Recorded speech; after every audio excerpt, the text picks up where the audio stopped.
time, Rosie is a patient with a right knee replacement, so we're looking to see if her right knee prosthetic is loosening. So with that, remember I told you when you're doing flows of the body, you want both sides to be in the same plane. So you do not put a pillow under the knees because they won't be in the same plane and it can give you the wrong view of the blood flow. So we're gonna keep your legs nice and straight. Although it might not be super comfortable, you could put a very flat pillow underneath the legs just so their legs, their knees aren't hyperextended, but you still want them to be in the same plane. So a large pillow like we did for the whole body wouldn't be appropriate. So now we're gonna tell Rosie, okay Rosie, we're gonna get you up in the camera, and we're gonna assume I've already started her IV. Okay, the IV's already started. So we're gonna tell Rosie, we're gonna get her up and into the camera, and we're gonna give her an injection of the medication, the radiopharmaceutical, that'll allow us to see the blood flow to your knees, and then the blood pooling around the soft tissue around your knees, and then you'll come back 3 hours later and we'll take some more pictures as well.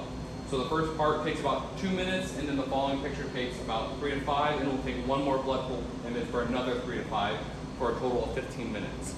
Okay? So again, we have to find our region of interest. So again, we're doing the knees. So remember I told you there's 2 ways you can find the middle of the knee here, which is about at 52, and you can split your field of view, which is 40 centimeters. So it'd be 32 to 72 would be your field of view, or you find about the top of your field of view, and then make sure your knee falls within that 40 centimeters, whichever you feel more comfortable with. So again, we're gonna do 72 to 32 as our field of view. And we are on our flow image, right? So we have not given any radiopharmaceutical yet. So we need to place the patient into the camera before we give the pharmaceutical. So now that we have picked our field of view, we will hit apply. And when the P-scope is ready, it'll have set up here, and that's when you hit the set button. Again, enable set, release.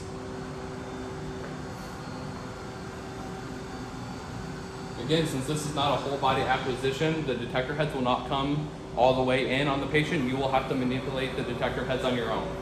And that is important for your practicum because the closer the detectors, the better the resolution. And that is your responsibility to make sure that the detectors are as close as possible.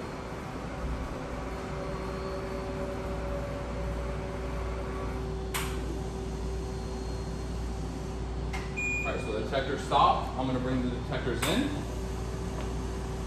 Again, the way the patient is positioned, detector 2 is going to come closer to the table before detector 1. So you will switch your detector heads by pressing the middle button to just activate detector 1 and bring detector 1 in, so it's nice and close as well.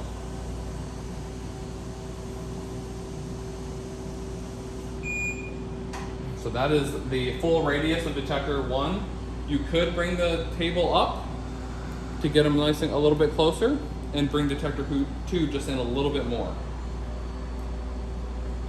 But the distance is adequate, so we will be okay with that. So now you're gonna tell Rosie we're gonna give her the injection of the radiopharmaceutical. So in the real world scenario, you would have one arm out to the side, whatever arm you have the IV in. In this instance, we are just assuming the IV's here. I would tell, if I were you doing the practicum, this is where you tell me, okay, I'm gonna start the injection now and start the pictures immediately, right? So injection, and then I'm gonna hit enable go, and my flow is gonna start. And that's an immediate picture with the blood flow. That's gonna run for 1 to 2 minutes. On this acquisition, it's built for 1 minute.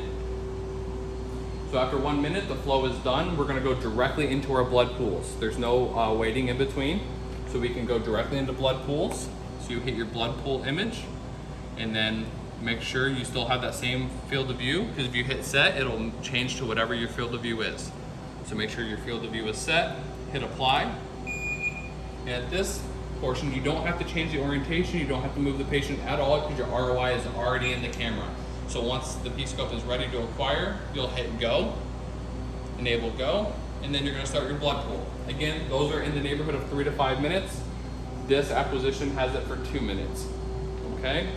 So after 2 minutes, since we are doing a knee, we have talked about that for knees for 3 phases, you still need to do a lateral. You need to offset those knees so you don't have any superimposition, okay? So we're gonna tell Rosie, okay, we're done with those pictures. We're gonna pull you out of the camera now, put one pillow under one of your knees, and do one more picture of your knees and you'll be free to go for 3 hours, okay? So again, remember I told you do not unload the patient because you don't want them to bring them all the way down to the ground. You're gonna manually extract the patient by bringing the detector heads out.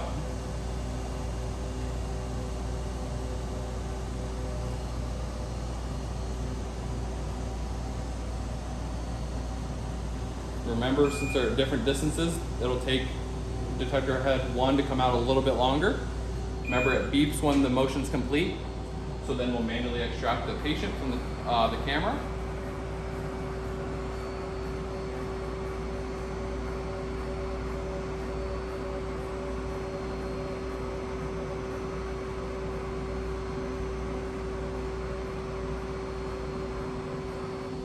Okay, Rosie, I'm going to take that band off your feet, and then I'm going to put a pillow under one of your legs so we can take one more picture. And remember, you're going to use a regular pillow and not your knee pillow because you're putting it under one leg, okay? Make sure you have enough support for the entire leg. So you ask Rosie to lift her leg up, and you're going to set the feet like this. Make sure the orientation is correct. Make sure you don't have some pronation of your feet. Make sure they are straight. Put the straps back on. And then now she's ready to go for the lateral image for the 3-phase, for the blood pool. So again, we're going to get our lateral image here. Our field of view has not changed, so 72 to 32. And you'll see here that we changed the start angle to 90 degrees because that's a lateral position, so it'll put the camera heads in a lateral position for us. Hit apply. Again, enable set once it's ready to acquire. Perfect, now we can enable set, release. The detector is going to rotate and then bring the patient in. Rosie's arms are a little long, so they could get in the field of view, so you could ask her to bring her arms up over her head for this picture, as long as that's okay with her shoulders. Or you can ask her to bring them across her chest, whichever is more comfortable for Rosie.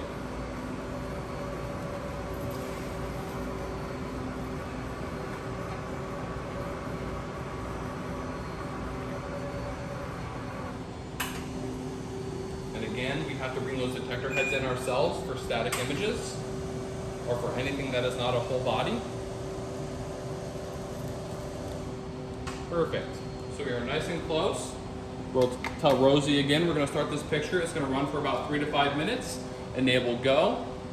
And now our lateral blood pool is going. Again, 3 to 5 minutes. Once that is over, we'll tell Rosie we're done for now. She'll come back in 3 hours.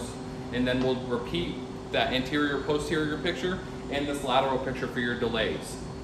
Okay? If you have any questions, please let me know. Again, for the setup of acquisition for a 3-phase, you will be required to know the energy of the radiopharmaceutical in the window, which is the same for whole bodies and 3 phases.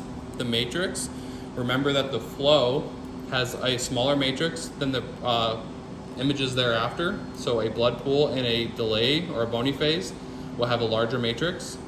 Your time per frame, that's important for your flow because it's 2 to 5 seconds per frame. Usually your gold standard is about 2 to 3 seconds per frame for 1 to 2 minutes. Your counts per frame, counts are usually big when it comes to blood pools and delays, and then your timing of the images. Remember, the 3-phase is immediate and delayed. Whole body is just delayed. And those are 2 to 4 hours, 3 hours, kind of the gold standard there. Again, if you have any questions, please let me know. But make sure you're repeating this at home like I've talked to you about. That way when you come to lab next week, that you are refined more to 75, 80%, and we can refine you to 90 to 95% in lab.